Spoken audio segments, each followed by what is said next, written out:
Up next to share her knowledge with us, please welcome Danielle Magruder.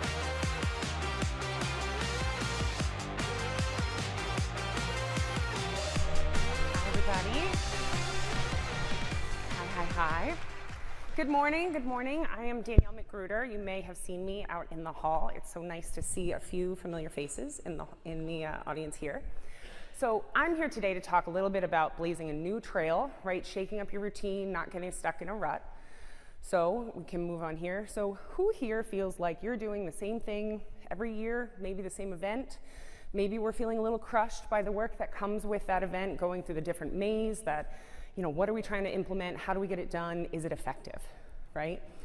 So let's talk about how do we get out of those well-worn trails that we've worked each year and maybe focus our energy on execution instead of, taking a leap of faith and thinking of a new idea, right?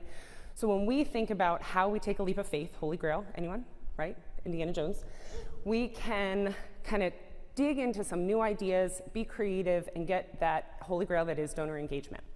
There's nothing wrong with reusing content. After all, our staff know what to expect, right? So doing some things routinely is really helpful, but we need to be intentional about the work that we're doing and the impact that it has.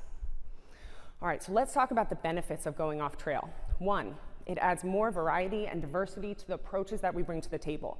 Just like Indiana knows there's always another artifact hidden somewhere in the world, there is always a new fundraising opportunity where we can dig in and find something new to support our work. Two, going off trail encourages a deep dive analysis of what we're doing and why we're doing it, right? Sometimes we need to change up our tools. Sometimes we need to go from a simple torch to a high-powered flashlight to kind of zero in on what's happening in our system and with our donors. Three, going off trail means we have to check our footing, right? Know where you stand so that you know where you're going next.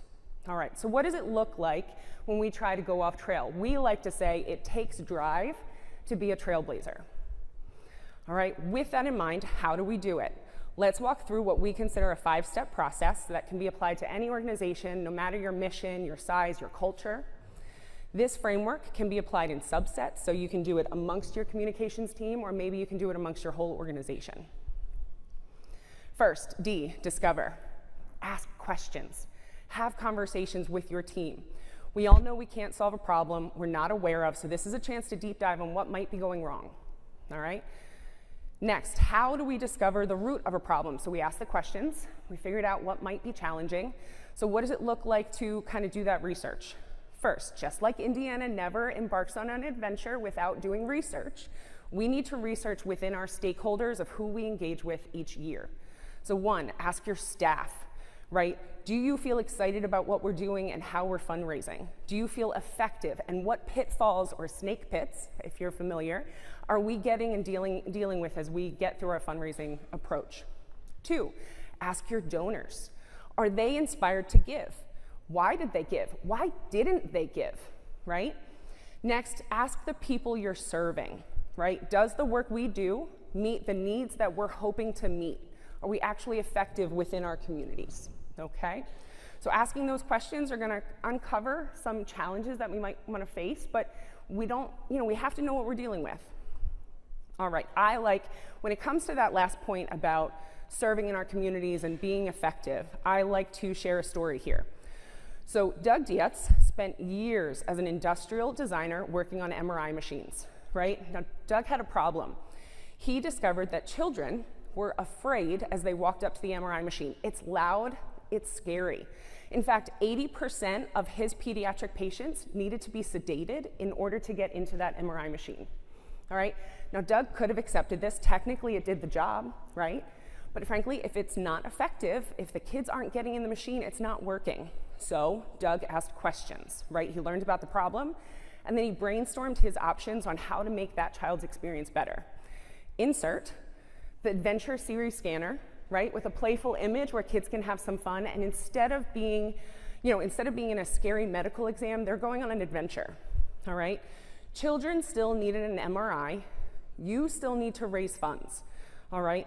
Are your donors engaged and feeling fulfilled as they work with you, or is there a really loud machine that's scaring them away?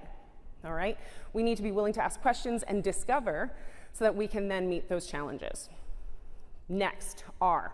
This one's interesting. It's the idea of realigning what our team's goals are, right? Are we all on the same page? How do we define success?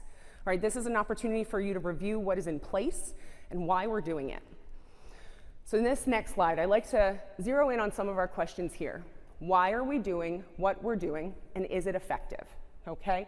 If we have a golf event, are we doing it because we've just done it for the last 10 years and we know how to execute it? Or are we doing it because it's actually effective? All right, so then we can dive into our receipts, right? Bring your receipts, look at the proof, look at your data, right? Did you generate the type of funds that you expected to generate? Or was it all about engagement in your community and welcoming people in? Okay? Look at the data that you have in your system to see if it meets what you think it's meeting, right? Let's move on to the next one. This is where we get to be creative, okay? We ideate. We think about what we can do creatively or different so we can engage our donors in a new way. Think of it kind of like Indiana planning and researching, right? And getting clues from maybe a different organization, how they're doing it, right? That's why we're here, is to learn from each other. What do we want to bring in-house that we're not doing already?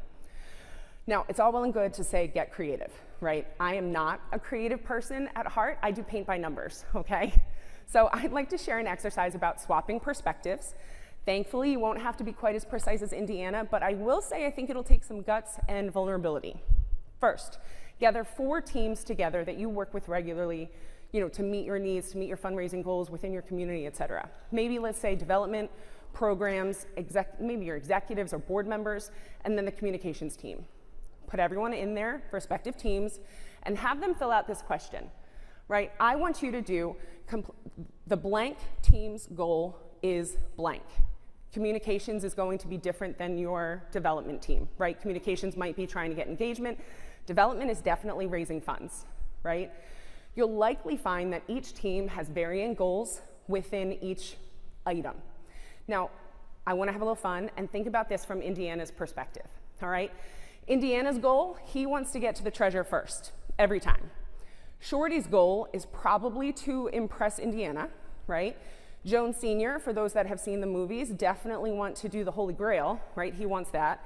And then the university, where Indiana's a faculty member, yeah, they want him to stay alive and available to teach for their university, right? They may even want to kind of leverage him for fundraising. That might be fun. Once we've swapped teams, we've put in our ideas and our goals in place, swap papers, okay? Have different teams look at the other team's goal and start thinking about how they would meet that goal, right? How can communications help development be successful? How can development help communications engage within the community? All right? In the end, the goal is to come together, put your heads together, and be able to get those creative juices flowing, and maybe find something new that can be implemented for your success, for the whole organization's success. Okay? Next, V for value. Now that may look familiar, right? With so much coming across your desk, picking a new approach, where do we put our energy? That can feel like sifting through ancient relics, right? All those cups, we have all these different ideas. Which one's the right one, right? Assigning value to each task is going to help you prioritize which ones to lean into, all right? Now, how much value does each cup have, right? How do we define that? We talked about that yesterday. In fact, I was very glad that I paid attention to the speakers yesterday because we covered this, right? We look at impact versus effort. We want low effort, high impact. That's kind of our priority and sweet spot. But I want to add another piece to that puzzle. When we consider value, we also need to consider what goal it serves. Which team is it serving? All right? So as we decide which one to implement, we need to make sure that it aligns with the goal we're actually trying to target and which team it's going to be supporting. All right? Finally, E for execute, drive. We've discovered challenges by asking questions. We realigned our goals by checking in on our assumptions, right? We kind of checked in on what we're doing, so we're better aligned on moving forward.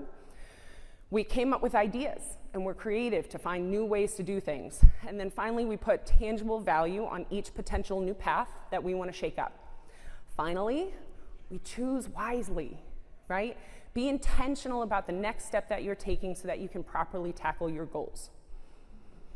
I encourage you to go back to your organizations, take a critical look at what you're doing, why you're doing it, how you're doing it, right?